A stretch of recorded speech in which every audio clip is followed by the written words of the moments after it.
Hi everybody, this video is a tutorial on getting started with LookML. I will show you how to import your first table, create your first Explorer, and start exploring your data. For this tutorial, you will need developer access to your Looker instance. LookML is the unique modeling language that serves as the engine for Looker's semantic model. Its code-based nature makes it modular and reusable, allowing you to define metrics once to accelerate development and ensure consistency across your organization. This same approach, integrated with Git for version control, provides robust data governance and security, while also simplifying teamwork through shared branches and Gemini-powered assistance. Ultimately, LookML's most powerful function is translating a user's interactions into complex SQL, empowering anyone in your organization to get insights without writing a single line of code. Understanding LookML is easiest when you look at it as a series of building blocks. At the top, we have projects. Think of a project as your main library of code. Because Looker uses Git to track changes, every project maps directly to its own Git repository. Inside each project, you'll find models. A model is simply a collection of data grouped by a specific business need, like a customer support model or a sales model. Each model is made up of explorers. An explorer is the actual playground for the business user. It's a set of pre-joined tables designed for easy analysis. Those tables are what we call views. A view is a logical representation of a database table, and it contains the two most important ingredients: dimensions and measures. Dimensions represent your raw data columns, like a customer's name or a product category. Measures are the calculations built on top of them, like a count of those customers or a sum of your total costs.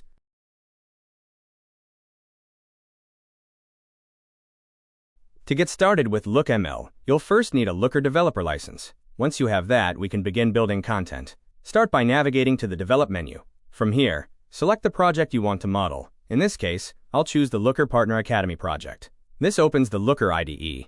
At the top, you'll see our project name, but notice the indicator in the top right. It says Read Only. This means we are currently in the production environment. To begin modeling, we need to enter development mode. To do this, click the main menu toggle in the top left. This opens our navigation menu, and at the bottom of our navigation menu, we can toggle on Development Mode. Activating Development Mode initializes Looker's integration with Git. You are now working within your own personal branch, a sandbox environment. Any changes you make here are isolated to your branch until you are ready to push them to production later in the workflow.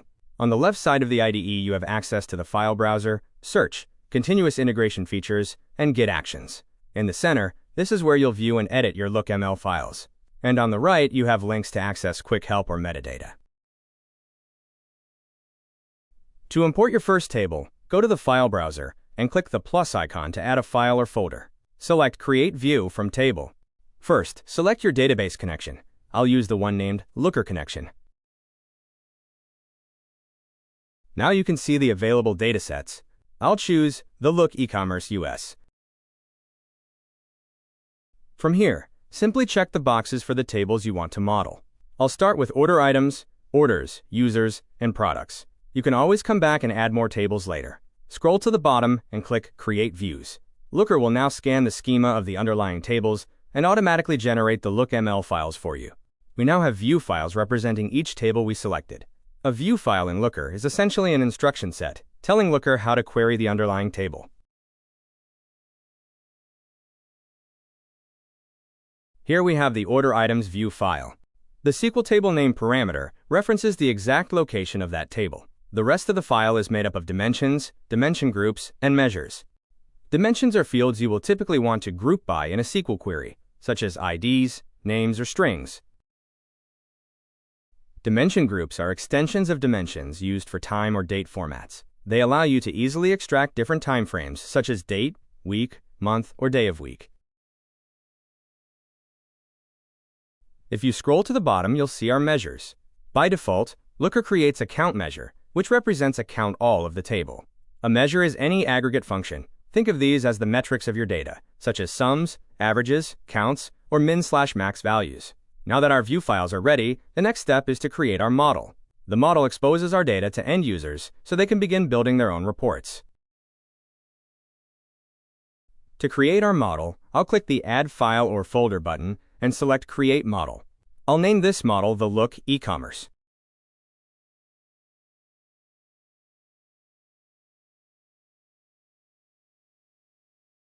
The model file performs several key functions. First, it establishes the connection, which we have already defined for this project. Next, we define our first Explorer. An Explorer is the starting point for end users to begin querying data. As a best practice, you should start with your most granular dataset. I'll define my Explorer by referencing the order items view file we created earlier. After saving these changes, our first Explorer is live. To access it, I can use the File Actions menu and select Explore Order Items, or use the top left navigation menu. Within the Explorer interface, the left-hand field picker displays the dimensions and measures defined in your underlying views. This list will expand as you enrich your model with new fields. At the bottom, the Results pane allows all users to view your data results. Users can change visualization types, add filters, and technical users can toggle to the SQL tab to inspect the generated SQL. Let's build our first query. To find the total number of orders, I'll click on the measure Count from the field picker. This calculates a count of all the order items from the underlying table. Looker automatically generates the SQL for that measure. When I hit Run, Looker queries the database and returns our result, 182,000 order items. Now that we have our total order count, let's iterate on this query. Instead of just a grand total, I want to break this down by specific years or view it on a month-by-month basis. This demonstrates the true power of the Looker Explorer. It allows any user, technical or not, to ask new questions and pivot data on the fly. From here, I'll head back to the field picker. First, I'm going to add a filter for the year. Let's look at 2023.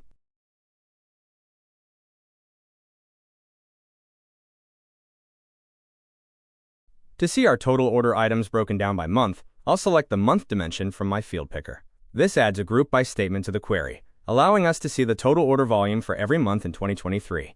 I can pull this into a tabular chart, edit the visualization, change colors, add value labels, or start creating a dashboard.